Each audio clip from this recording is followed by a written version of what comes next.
Là, je vais vous dire quelque chose qui est très dur à entendre. Il faut que les peuples se libèrent eux-mêmes. Vous avez fait l'expérience du contraire en Libye.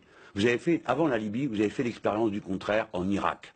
D'accord? On vous a expliqué la guerre juste, les armes de destruction massive et tous ces trucs bidons. Le résultat, c'est que c'est une guerre civile effroyable dans ce pays et que la démocratie n'a pas fait un mètre en avant. C'est l'inverse. C'est-à-dire que le pays s'est quasiment tout détruit. Toutes les interventions, écoutez, c'est depuis la grande révolution de 1789, hein, comme disait Robespierre, les gens n'aiment pas les missionnaires armés. Hein. Eh bien, tous ces gens sont des missionnaires armés. Et chaque fois qu'on fait ça, qu'on intervient militairement, le résultat est un désastre. Au Nord Mali, par exemple, il faut intervenir ou... Vous voyez, le Nord Mali, pourquoi y a-t-il un problème? Parce que nous avons fait la guerre en Libye dans des conditions telles que les armes se sont répandues de tous côtés. Eh bien, je vous redis qu'au Mali, il n'y a pas de solution militaire. Je vous le redis très tranquillement. Par conséquent, au Mali, ce qu'il faut faire, c'est la concertation nationale et des élections. C'est ça qu'il faut faire au Mali. Ce n'est pas des coups d'État et des interventions militaires. Si vous faites une intervention militaire, si vous aidez les uns contre les autres, le résultat, c'est que il ne faut pas aider à éradiquer AQMI au Nord Mali, selon vous. Parce que il faut faire des élections. Mais attendez, là, le Nord Mali... Non, mais reprenez votre phrase d'une manière qui corresponde à un fait concret.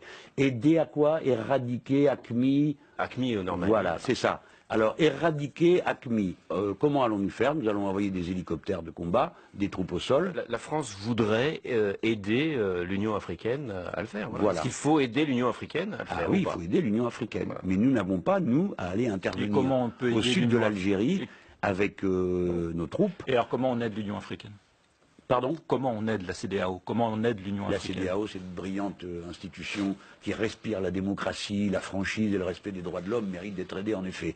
Non, la situation est la suivante. Les seuls militaires, parce que là on peut parler de choses concrètes au lieu de brasser des phrases en général, qui peut aller là-bas? Hein, qui peut faire un travail politique et militaire qui tient à peu près la route avec les armées africaines? Qui peut le faire? Hein? Il n'y en a pas 50 de pays. Le Nigeria et le Sénégal. Le Nigeria, ils sont anglophones. Bon, envoyer des troupes anglophones dans une zone francophone, il y a de vous pour trouver une idée pareille. Deuxième élément, qui pourrait y aller? Le Sénégal. Le Sénégal ne peut pas y aller. Pourquoi? Parce qu'il y a des troupes. C'est la seule armée réellement professionnelle et aguerrie. Que peut-elle faire? Que peut faire? Il ne peut pas parce qu'il y a les soldats de l'ONU au Sénégal sur la question de la Casamance, alors que les Sénégalais sont nos frères et ne mériteraient pas tout ça. Mais bref, c'est eux qui ont demandé à être aidés pour résoudre le problème de la Casamance. Comme quoi, vous voyez qu'en Afrique, on est aussi capable d'avoir des positions ouvertes. Donc voilà, qui voulez-vous envoyer? Qui va-t-on envoyer là-bas? Hein? Allons. Il faut être sérieux un peu. Si c'est pour organiser une mêlée au nord du Mali, qui contamine toute la région, qui distribue des armes de tous les côtés, et qu'à la fin, nous Français, on se retrouve englués jusqu'aux essieux dans quelque chose qui, par définition, sera ingérable, ce serait une erreur totale. En Afrique, il faut faire de la politique. Et chaque fois que nous avons fait autre chose, nous sommes allés à un désastre. Regardez ce que nous avons fait en Côte d'Ivoire. Hein, vous étiez tous à faire des sauts périlleux arrière, la démocratie, les droits de l'homme, c'était Gbagbo, l'abominable homme des neiges. D'accord, il est là-bas maintenant, au tribunal international. Des centaines de gens sont en prison, qui ne sont ni jugés, qui ne donnent lieu à aucune espèce de travail judiciaire. Le fils de Gbagbo, qui a pour unique motif d'inculpation qu'il est le fils de Gbagbo. Cet homme n'a jamais eu aucune espèce d'activité politique, a été détenu pendant des mois et des mois dans une fosse, et personne ne l'a défendu parce qu'il s'appelait Gbagbo. Qu'avons-nous fait en Côte d'Ivoire? Qu'est-ce que nous avons rétabli? Qu'est-ce que nous avons fait de si beau que ça vaille la peine qu'on s'en vante aujourd'hui? Rien. Eh bien maintenant, ça suffit. La politique à l'égard de l'Afrique, ça peut être que d'aider sans cesse à ce que l'on se parle, à ce qu'il y ait de la démocratie et à ce qu'on vote. Les Maliens, je vous le rappelle, ont été parmi les plus brillants après le grand discours de François Mitterrand à la Baule, quand partout on a commencé à établir la démocratie et le multipartidarisme. Eh bien, les Maliens ont été parmi les plus formidables, les plus exceptionnels.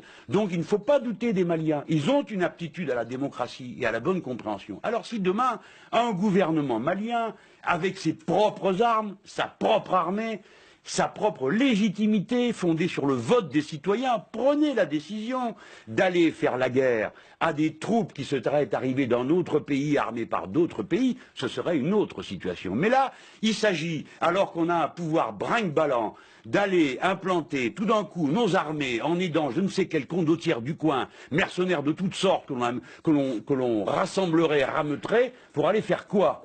Hein? Se battre contre, vous m'avez dit quoi là, l'AQMI, le machin, c'est-à-dire quelques bandes armées qui sont là, qui prennent prétexte de l'islam pour se livrer à toutes sortes de banditisme, qui n'ont rien à voir avec l'islam, il suffit de vous renseigner auprès des musulmans, ben, tout ça est une honte. Donc commençons par rétablir, aider les Maliens à se redonner un État, une armée et une démocratie, et ils seront capables de régler eux-mêmes les problèmes.